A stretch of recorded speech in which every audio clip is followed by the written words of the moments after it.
ఈరోజు తెలంగాణ రాష్ట్రంలో విద్య వ్యాపారంగా మారింది. ప్రైవేటు కార్పొరేటు విద్యా వ్యాపారం విచ్చలవిడిగా సాగుతున్న సందర్భంలో ప్రభుత్వ పాఠశాల అస్తిత్వం ప్రమాదకరంగా మారింది.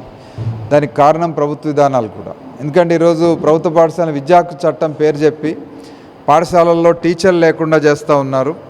1:30 రేషియో అనే పేరుతోటి 19 మంది పిల్లల వరకు సింగిల్ టీచరు, 20 మంది నుంచి 60 మంది వరకు ఇద్దరే టీచర్లు అని చెప్పడం వల్ల ఇది ప్రాథమిక విద్యకి మరణశాస్త్రం అయిపోయింది.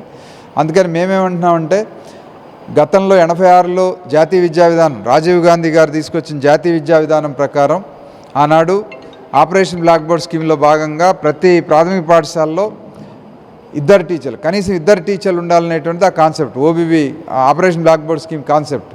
మరి వాళ్ళు ఈ ప్రభుత్వం కూడా అదే కాన్సెప్ట్లో ప్రతి ప్రాథమిక పాఠశాలలో ఇద్దరు టీచర్లు ఉండాలా, అలాగే 50 మంది పిల్లలు దాటిన దగ్గర కనీసం తరగతికో టీచరు, తరగతికో క్లాస్ రూమ్ ఉండాలని చెప్పేసి ప్రభుత్వాన్ని డిమాండ్ చేస్తూ ఉన్నాం. ఆ రకంగా ఇవాళ జీవో 25 ఇచ్చారు. ఆ జీవో 25 రేషలేషన్ జీవో సవరించాలనేది ప్రధానమైన. అది సవరించి ఆ రకమైనటువంటి రేషియో తరగతికో టీచర్ని ప్రాథమిక పాఠశాలలో ఇచ్చినప్పుడు మాత్రమే ప్రభుత్వ పాఠశాలలో నాణ్యమైన విద్య వస్తుందనే నమ్మకం తల్లిదండ్రులకు కలుగుతుంది.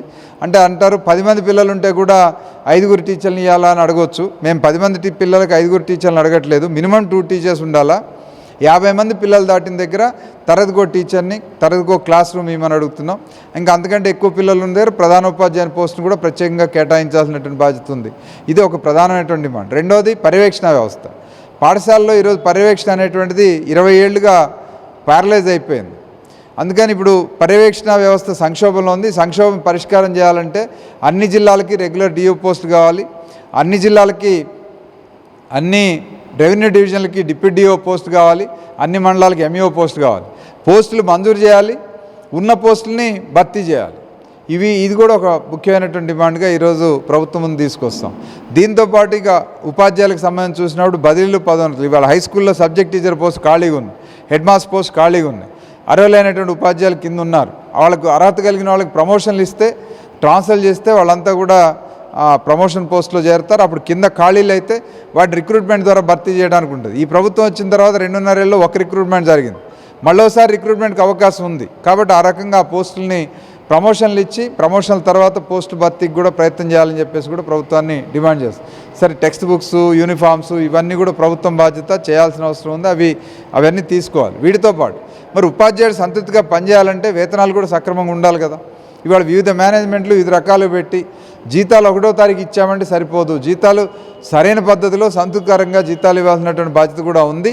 అందుకని ఇవాళ పిఆర్సీ ఇవ్వాలి, పెండింగ్ డిఎల్ రిలీజ్ చేయాలి, పెండింగ్ బిల్స్ విడుదల చేయాలి, రిటైర్ అయిన వాళ్ళకి సౌకర్యాలన్నీ కూడా కొనసాగించాలని చెప్పేసి డిమాండ్ చేస్తూ ఉన్నా. అట్లాగే ఈ ప్రభుత్వం ఏదైతే అధికారంలోకి రాకముందు ప్రతిపక్షంలో ఉన్నప్పుడు హామీ ఇచ్చినట్టుగా సిపిఎస్ రద్దు చేయాలని, 57 మెమో ద్వారా 2003 డిఎస్సీ వాళ్ళకి పాత పెన్షన్ అమలు జరపాలని, ఆ తర్వాత మన 317 బాధితులందరికీ న్యాయం చేయాలని, 190 జీవోని అమలు జరపాలని చెప్పి ఇటువంటివన్నీ కూడా డిమాండ్స్ ఉన్నాయి. ఇవన్నీ మేము కొత్తగా డిమాండ్ చేస్తున్నాయి కావు, గతం నుంచి మేము పోరాడుతున్నవి. ఈ ప్రభుత్వం వచ్చాక మేము సానుకూలంగా పరిష్కారం చేస్తామని ప్రతిపక్షంలో ఉన్నప్పుడు చెప్పినవి, అధికారంలోకి వచ్చాక కూడా ఒక్కొక్కటిగా పరిష్కారం చేసుకుందామని చెప్పారు. ఆర్థికేతర సమస్యలు పరిష్కారం కావట్లేదు, ఆర్థికపరమైన డిమాండ్స్ పరిష్కారం కావట్లేదు. అందుకనే మేము కొంచెం 2.5 ఏళ్ళు సమయం ఇచ్చాం. ఇక ఇప్పుడు ఉపాధ్యాయులు కూడా అసహనం పెరిగిపోతున్న సందర్భంలో దశలవారీ పోరాటానికి మేము నిర్ణయం తీసుకున్నాం. ఉపాధ్యాయ సంఘాల పోరాట కమిటీ పక్షాన ఈ 4 దశల పోరాటాన్ని మేము ఈరోజు చేపట్టాం.